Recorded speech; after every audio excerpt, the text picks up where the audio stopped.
welcome back. So today, we are going to deconstruct a fascinating case study in business strategy. And believe it or not, the entire source text is just 26 words long. But packed into those few lines is a whole story about crisis, let's call it a radical strategic pivot, and a really definitive outcome. Let's see what we can pull from this little epic of entrepreneurship. And here it is, the whole thing, right there. You've got to admit, it's a complete story, right? We've got our main character, a huge problem, an unconventional consultant, and a conclusion that, well, it definitely makes a statement. Let's really break this tiny but powerful business saga down. You know, every great business story really starts with a problem, doesn't it? And this one is no exception. That very first line just throws us right into the fire. This is where it all begins. So let's set the scene. It starts with a dream, right? Our hero is an entrepreneur, a small business owner in the confectionery space. This is the before picture, a candy store. Sounds pretty sweet, a simple, maybe even happy place. But as we're about to find out, things are not what they seem. And boom, there's the conflict. Business was so bad. I mean, that's not just a slow quarter. That sounds like a full-blown crisis.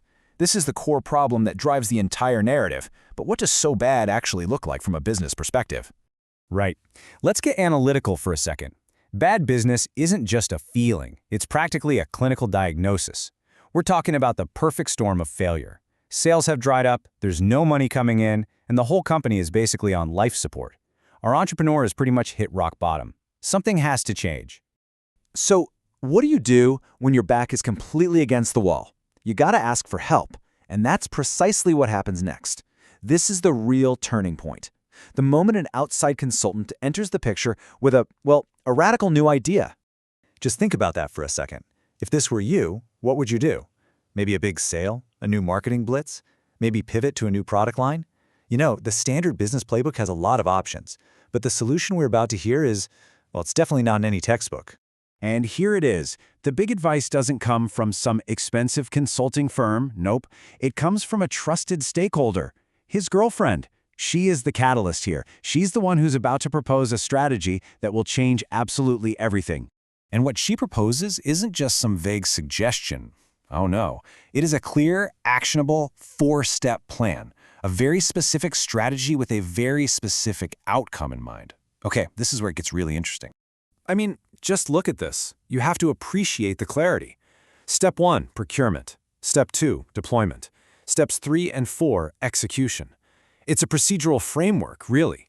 Each action leads directly and logically to the next. It is an incredibly efficient and effective strategy for, well, liquidating assets. Okay, so the plan is in place. We have to assume our hero followed it precisely. And that brings us to the final act of this story. What was the result? What does the after picture look like? And the results speak for themselves. Before, candy store. After, no more candy store. The transformation is total. And notice the spelling there, M-O-R. It kind of feels like it was written in a hurry, doesn't it? From a certain point of view, you could say, mission accomplished. But then we get this. One final word to cap the whole thing off. Hey.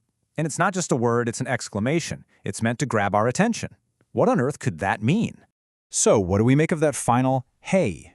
Is it a triumphant shout from an entrepreneur who's finally broken free from a failing business? Or is it something else entirely? Maybe a nervous utterance, almost like a confession?